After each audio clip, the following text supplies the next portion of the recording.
The void is vast, silent, endless. Yet within its darkness burn countless fires, some brighter than suns, some darker than the abyss itself. And tonight, in this imagining of forbidden possibility, we summon a figure not of the Imperium, nor of the great enemy, but from another cosmos entirely. A rider cloaked in fire, his skull wreathed in judgment, his chains searing across the guilty. A hunter of sin. The spirit of vengeance. The Ghost Rider. Imagine, for a moment, the veil between universes torn open not by the crude workings of Xeno sorcery, nor by the machinations of the ruinous powers, but by fate itself. Through the howling storms of the Imperium, amidst the shrieking echoes of demons and the whispers of gods, there rides a lone figure upon a burning steed. His wheels scorch reality. His chains drag behind him, heavy with the weight of 1,000 condemnations. The Ghost Rider has entered the 41st Millennium. Visual cue: warp storm tearing open across a starless void, a burning figure astride a fiery motorcycle emerging, its flame clashing against the tendrils of the warp.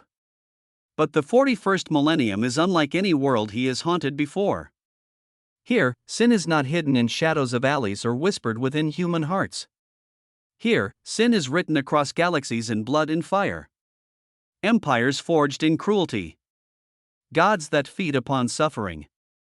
Trillions enslaved to dogma, heresy, and despair. What judgment could one spirit deliver in a universe already drowning in damnation? The writer does not ask such questions. He knows only the guilty. He knows only vengeance. And so his flame burns anew, hotter than ever, for the galaxy of Warhammer is a galaxy of endless guilt. Every life, every empire, every warrior carries sin upon their soul. Picture him, his fiery will searing the ash wastes of a hive world, chains lashing across cultists in the dark. His skeletal visage reflected in the lenses of an Astra Militarum guardsman, who cannot tell if he faces demon, angel, or executioner. The writer cares not for distinction. The writer cares only for guilt. Visual cue: Hive City at night, smog and Gothic towers, the writer racing down a cathedral causeway lined with gargoyles, his flames consuming the shadows. But his arrival is no accident. The warp, sentient and ever hungry, recognizes him. To the demons, his flame is alien. It burns not with the power of the chaos gods, nor with the soulless machinery of the Necrons. His power is judgment, pure, unfiltered, and absolute. It is anathema even to the warp, for his flame sears deeper than sorcery. It devours lies, hypocrisy, and corruption. So it is that his mere existence in the Imperium shakes foundations. Inquisitors scour records, declaring a new heresy. Sorcerers whisper in fear, for they cannot command his chains. Even the chaos gods turn their gaze toward him, puzzled, intrigued, enraged. Who dares wield power not stolen from them, not bargained through sacrifice, but claimed through unyielding retribution? Visual cue: a massive stained glass window inside an imperial cathedral shatters as the writer bursts through, his chain glowing white-hot, imperial priests cowering in terror as the fire spreads. And yet, the Imperium itself would not welcome him. To them, all that burns without the Emperor's light is heresy. To them, a flaming skull riding across their worlds is no saint, but a demon to be purged. Imagine the Adeptus Sororitas standing in formation, bolters raised, hymns upon their lips, as the writer advances. They shout, "Burn the heretic," unaware that the writer's flame burns far deeper than their holy Prometheum. So the stage is set. A lone spirit of vengeance against an entire galaxy of sinners. His chain may strike against the corrupted, the tyrannical, the demonic, but in a universe where everyone is guilty, who among them will escape his judgment? Visual cue: pan out across a war-torn battlefield, imperial tanks shattered, chaos banners aflame, and amidst the wreckage the rider walking slowly, his skull glowing brighter than the fires of war. This is no simple crossing of worlds. This is a collision of mythologies. For in the 41st Millennium, the Ghost Rider is not a lone vigilante, he becomes something far more terrifying. A curse upon the damned. A wandering executioner. A judgment that not even the Emperor or the Dark Gods can control, and his story has only begun. To understand the impact of the Ghost Rider's presence in the galaxy, one must first know the truth of what he is. For the Imperium, knowledge itself is heresy, but to the archivist, truth is survival. The writer is no mere man. He is host to a spirit older than empires, a fire of divine or infernal origin. Some call it a demon. Others, a curse. But in essence, it is the spirit of vengeance. Visual cue, ancient tomes opening in a shadowed librarium, pages flipping rapidly, inked sketches of flaming skulls, chains, and symbols of judgment scrawled in margins. Were an imperial scholar to witness him, he might mistake the writer for a living shard of the emperor's wrath. After all, does the Lectitio Divinitatis not describe the emperor as the judge of mankind? Does the Ecclesiarchy not sing of purifying flame? The writer embodies these very concepts, but twisted, uncontrolled. His fire is not the emperor's mercy, but judgment incarnate, and it cannot be chained by creed or command. Imagine an inquisitor interrogating this being. The chamber dark, incense burning, servo skulls humming. The inquisitor demands allegiance, loyalty to the throne. The writer responds with silence, his skull burning ever brighter. The inquisitor asks, "Whose servant are you?" and the writer answers only with the roar of his engine and the rattle of his chain. For the writer bows to no master, not man, not God. Visual cue, inquisitorial chamber, shadows flickering with firelight, the writer chained but unyielding, flames growing as acolytes retreat in fear. To chaos, his existence is an insult. Korn may admire his endless crusade against the guilty, yet despise his lack of bloodlust. Slaanesh recoils at his purity of purpose, his utter rejection of temptation. Sench cannot predict his actions, for the writer does not deal in schemes but absolutes. And Nurgle? The writer's flame annihilates rot, giving no sanctuary for plague or corruption. He is, in truth, anathema to all four demons that lunge at him in the warp recoil, shrieking, as their essence is devoured by his penance stare. For the writer sees their sins laid bare, every torment they have sown, every soul they have consumed, and he reflects it upon them with the cruelty of inevitability. Imagine a bloodthirster, roaring, descending with axe raised high, only to freeze as his own millennia of carnage is mirrored back into his essence. The demon collapses, screaming, consumed not by holy light but by his own crimes. Visual cue, a massive demon of corn frozen mid-swing, its essence burning away as the writer's flaming gaze pierces through its skull. But the galaxy is not simple in its sins. The writer's flame must confront paradox.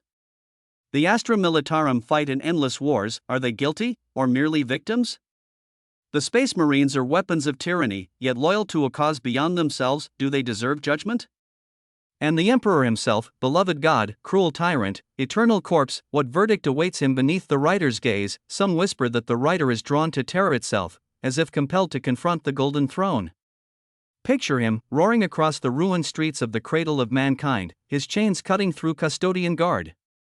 Picture him ascending the steps of the Eternity Gate, his flames casting shadows across the statues of primarchs, until at last he stands before the throne. There, the question would not be one of faith, but of truth. Is the Emperor innocent, or guilty? Visual cue, Terra, blackened skies, the writer standing before the golden throne, fire reflecting off the Emperor's silent visage. The Mechanicus too would take notice. To them, the writer is a living engine, a machine spirit beyond comprehension. Imagine tech priests dissecting his steed, chanting binary prayers, only to find their mechadendrites incinerated by its living flame. They would name him a divine anomaly, a relic machine born of the Omnissia's will. Perhaps they would even attempt worship, chanting in static hymns while the writer simply roars past, unheeding. Thus across every corner of the galaxy, the writer spreads confusion and terror. None can define him, none can bind him, and none can escape his gaze. Theories spread like wildfire. Was the writer summoned through a rift in the warp by the schemes of a Tsiantian sorcerer? Was he spat into the galaxy by the Emperor's own psychic will?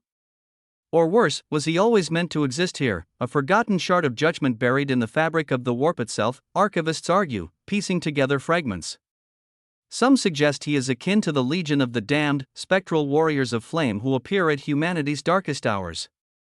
Perhaps the writer is but one of them, cursed to walk alone. Others whisper that he is a shard of the Emperor's soul, exiled into the void, returning now as an avenger. Visual cue, cracked data slate in a dusty archive, glowing red with forbidden text, showing parallels between the legion of the damned and the writer. But there are darker interpretations. Some chaos cults hail him as a prophet of a fifth god, a god of vengeance, rising to claim dominion over all. They sacrifice in his name, their chains heated in fire, their skulls branded. Yet when the writer appears to them, his judgment burns them without hesitation, for he cares nothing for worship, and still, rumors persist. Did Horus see visions of him in the warp? Did the Eldar know of such a spirit in their ancient myths? The Harlequins tell tales of a burning rider who judges even gods. To them, he is not man, not demon, but archetype and eternal truth made manifest. Visual cue: Eldar Harlequin stage performance, masked dancers spinning in firelight, the figure of a flaming skull looming behind them as audience gasps. Speculation grows ever darker. What if the rider were to confront a pre-march? Imagine him facing Ongran, the butcher, his chain coiling around the World Eater's axes. Ongran roars defiance, his rage unmatched. Yet when the rider unleashes his penance stare, Ongran is forced to relive every atrocity, every scream, every innocent slaughtered. Could even Angren's fury withstand such reflection, or Magnus, the Crimson King, whose sins of ambition and betrayal echo across eons? Would Magnus, with all his psychic might, be able to endure the weight of his own guilt? Or would the writer's gaze burn him to dust? Visual cue: Magnus clutching his eye, screaming as the writer's flame reflects his endless betrayals, chains binding his sorcerous hands. And then, there is the question of the Emperor. Could the spirit of vengeance look upon him that sits upon the throne? The Emperor who sacrificed trillions, who built an imperium of tyranny and blood. Would the writer's judgment sear him as guilty? Or would his flame find the Emperor's burden justified? This question alone could fracture the galaxy, thus the writer becomes more than a myth, he becomes a fulcrum of fear. Armies hesitate, inquisitors waver, and even chaos lords tremble. For none can be certain that they are innocent. And in the writer's gaze, none can hide. The galaxy of the 41st millennium is a graveyard of sins, each world another tombstone in an endless empire of death. Into this charnel house rides the Ghost Rider, his flame never dimming, his chain never ceasing. He is no savior. He is no destroyer. He is inevitability. Wherever he rides, worlds tremble. Hive lords awake screaming, haunted by visions of chains. Demon princes refuse to utter his name. Even the most zealous of space marines hesitate when the sound of his engine echoes across the battlefield. For vengeance knows no ally, no enemy, no neutrality. Visual cue: a war-torn battlefield, both Imperial guardsmen and chaos cultists pausing mid-fight, staring in awe as the rider passes between them, neither spared from his burning gaze. And yet, the questions remain. What future does the writer carve in such a universe? Will he remain a wandering curse, striking down sinners in every corner of the galaxy? Or will he confront the ultimate judgment, standing before gods and emperors alike to decide whether this galaxy is worth its suffering? Some whisper that he seeks the Black Library, that forbidden archive of Eldar prophecy, to learn the truth of his presence here. Others claim he will descend into the Eye of Terror itself, chains ablaze, to hunt the dark gods in their own domain. Imagine the sight: a lone rider crossing into the Eye, surrounded by endless demons, yet unafraid. His flame burns even brighter in that abyss, as if daring the gods to face their own reflection.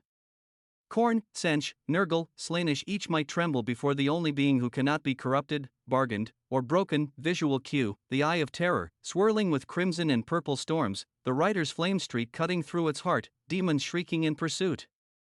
But perhaps his greatest trial would be Terra itself. For if the rider ascends to the Golden Throne, if his gaze falls upon the Emperor, then the galaxy will know a truth it cannot bear. If the Emperor is guilty, then the Imperium itself is damned. If the Emperor is innocent, then all else is guilty by comparison.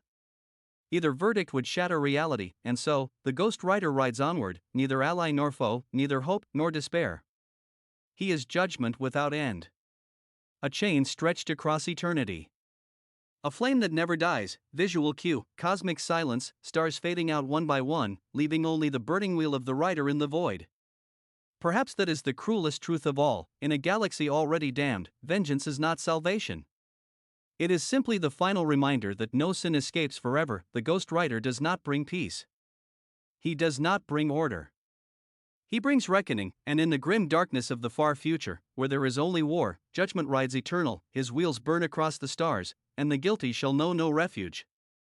If you would walk further into the archives, if you would uncover deeper truths buried in shadow and fire, then remain with us. Subscribe, and stand witness to the secrets yet to come.